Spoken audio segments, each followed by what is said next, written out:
Is anyone there? Can you see me? Can you hear me? That's my lovely impersonation of most people when they feel like their Instagram engagement has tanked. They feel down and out, like the app has personally rejected them. But here's the thing, low engagement on your Instagram feed, especially as your account grows, it's a sign. It's a sign that it's time to switch it up. So settle in and hit the subscribe button if you haven't yet, because in today's video, I'm going to cover Instagram engagement strategies that are working today for both your feed posts and your stories.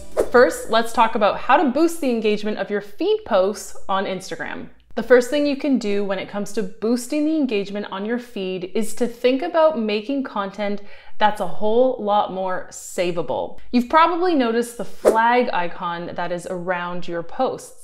This allows your followers to save your posts so that they can reference them in the future. So when you create content, as much as you can encourage your audience to save the content, and by that I mean it can't be fluffy, it's gotta be high value, it's gotta be something that they're gonna want to reference in the future.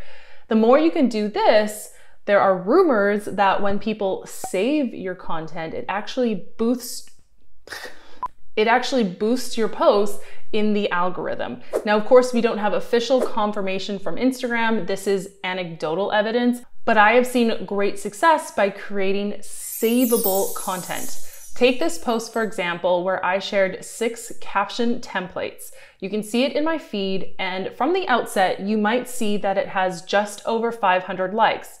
Meh, that's not that great for my account size. But when I open my insights, you can see that there are over 900 saves, and I care about that more than the likes. Even though from the outside, you don't know how many saves that post got, from my perspective, I'm really happy because over 900 people thought that this post was so good, they were gonna save it and reference it in the future. The next type of content I want you to think about is shareable content. Slightly different than savable content, because shareable content is content that makes your follower look good. It makes them look smarter. It makes them look more put together, or like they're the source of something juicy, because when you create content like this, they can then hit the icon that looks like a paper airplane. When they hit this icon, they have the chance to share your content to their stories or to DM it to one of their contacts. More often than not, I think people will share that type of content to their stories because, again, it makes them look good. It makes them appear smarter. It's almost like bumper stickers. Remember bumper stickers back in the day? You would put them on your car, and that meant that you were proud to represent whatever it was that you had on your bumper sticker. I know with my family, we were big listeners of one of our local radio stations, and I think we actually had their bumper sticker on our car, which says a lot. Like, if we're driving around the city advertising another brand, that's the same idea of when you create content and someone likes it enough that they're willing to share it to their stories and advocate for you and your content with their followers. Take this account Bachelor Data as an example. After every episode of The Bachelor, this account puts together information into very shareable infographics. These are so shareable and they're so informative. I have seen this account grow and kind of blow up because of this content strategy. The next way to boost engagement with your feed posts is to write longer captions. Don't run away, but I hate to be the bearer of bad news. Captions are only getting longer. We have this data from 4. 4 looked at the average number of characters that are used in captions. And in 2016, that number was 142. In 2017, it went up to 199. In 2018, it went up to 281. 2019, it went up to 336. And in 2020, it was projected to be 405 characters per post. That's more than double since 2016. The reason why longer captions improve your engagement is because it keeps people on your post longer. And as we know, when the Instagram algorithm sees that your post is captivating people's attention, well, it's then going to show it to even more people. If hearing this is stressing you out and you really despise hating captions, especially for your business, I got something for you. Head to elisedharma.co/captions and you're going to get 12 free caption templates that I've written for you, the coach, the service provider, and the product creator. So head to elisedharma.co/captions. It's free.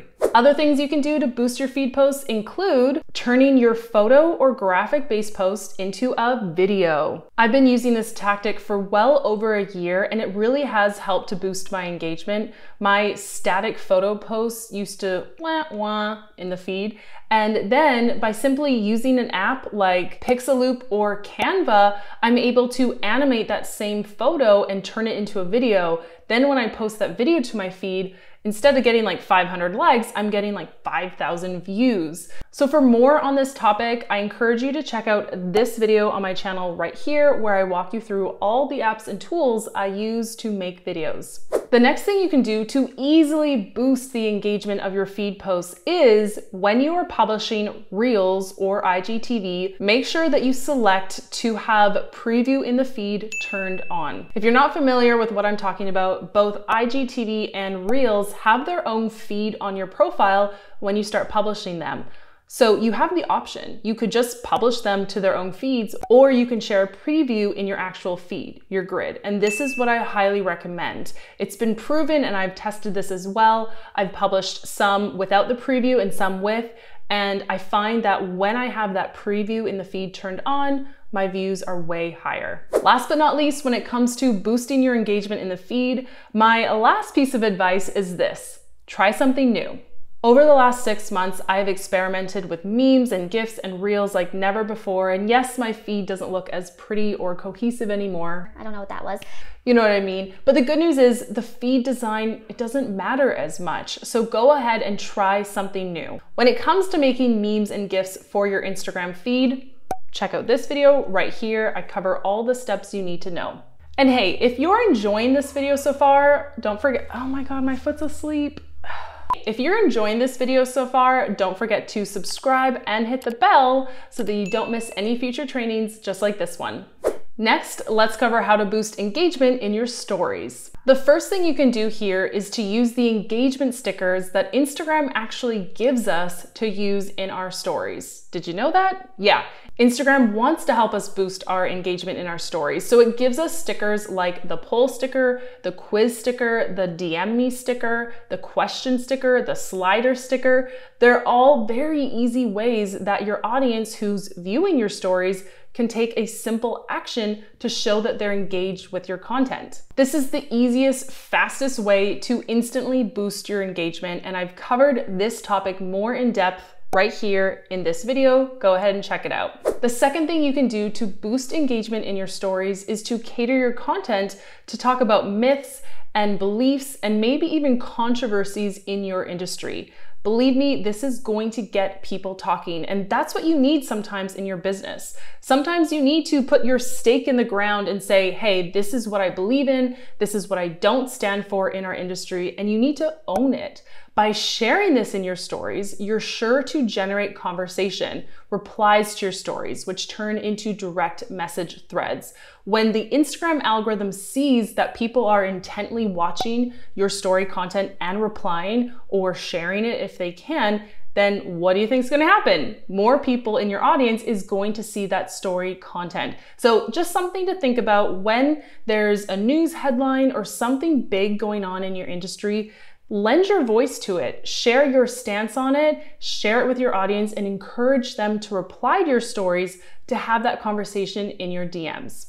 Lastly, when it comes to your stories, I want you to tag other relevant accounts, so not competitors, but people who are working to build a similar audience as you. I want you to find a reason of why you can shout them out and tag them in your story. When you tag other relevant accounts, they then get a notification that you've tagged them and they can share your story in their story. So they're effectively recommending your content to their audience. This is a brilliant way to gain exposure from other people's accounts on Instagram and get more views over to your stories. Now, I covered the ins and outs of this strategy, which I've called the story seasons method, right here in this video. Go ahead and check it out and learn more about this amazing visibility strategy that we have as a tool within Instagram Stories. For even more ideas on what you can share in your stories, including 800 of them that I've already brainstormed for you, I want you to check out StoryVault. StoryVault is my answer to your question of what do I post today to actually grow my business? Inside StoryVault, you're gonna get 400 business-to-business ideas and 400 business-to-consumer ideas. So you'll choose the model that works best for you. Then you'll choose the story category of what your business needs the most right now. Is it visibility, engagement, leads, or sales? I cover all the details over on storyvault.co. I'll leave the link right below this video. Go ahead and check it out and grab StoryVault today. To ease and revenue, I'll see you in the next video. Oh, frick, which way am I pointing? It's this way, yeah.